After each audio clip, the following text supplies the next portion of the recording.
विद्या ने अपनी नफरत की आग में अभीरा के साथ की सारी हदें पार और यहीं पर आएगा सीरियल ये रिश्ता क्या कहलाता है में जबरदस्त ट्रैक। जी हाँ दोस्तों, अब शो के अपकमिंग ट्रैक में आप देखेंगे कि जहां रूही की प्रेगनेंसी की खबर से विद्या मानो पूरी तरह से पागल हो गई है। वो अभीरा को नीचा दिखाने का कोई एक मौका नहीं छोड़ने वाली है और इतना ही नहीं, अभीरा के साथ साथ वो ये तक भूल जाएगी कि वो इनडायरेक्ट तरीके से दादीसा को भी हर्ट कर रही है, उनकी बेइज्जती कर रही है। जहां विद्या रूही को अभीरा से दूर करने की कोशिश में लग जाएगी और जिसके चलते विद्या की वजह से अभीरा के साथ हो जाएगा खतरनाक हादसा, तो वहीं दादीसा जो कि अब तक विद्या की बदतमीजियों को, उसकी बदसलूकियों को जो वो अभीरा के साथ कर रही थी उसे चुपचाप बर्दाश्त कर रही थी, लेकिन अब विद्या की वजह से जो अभीरा की हालत हुई है उसे लेकर दादीसा चुप नहीं बैठने वाली हैं। वेल, शो के अपकमिंग ट्रैक में आप देखेंगे कि जहां दादीसा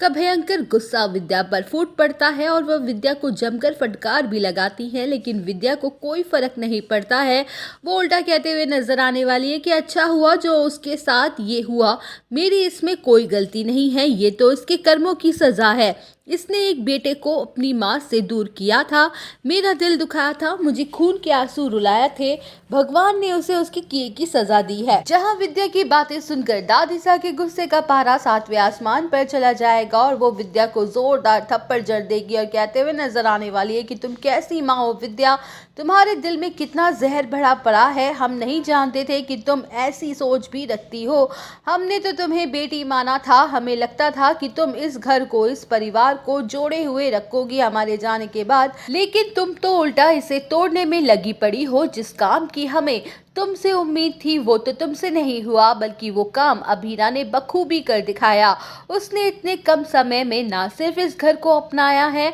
अपना बनाया है और इसे जोड़े के रखने के लिए क्या कुछ नहीं किया है, लेकिन आज जो तुमने उस बच्ची के साथ किया है उसकी माफ़ी तो तुम्हें भगवान भी नहीं देंगे विद्या। जहाँ विद्या का दिल दादीसा की कड़वी बातों से भी नहीं पिघलेगा, उसे ऐसा लगेगा कि अभीरा ने अपने जान में मासा को फंसा लिया है, तभी वो ऐसी बातें कर रही हैं। तो वही दोस्तों, अभीरा के साथ हुए हादसे से भी नहीं पिघलेगा विद्या का दिल और अरमान का होगा रो रो के बुरा हाल। तो दोस्तों, और अपडेट जानने के लिए बने रहिए हमारे साथ, वीडियो को लाइक, चैनल को सब्सक्राइब करना ना भूलें।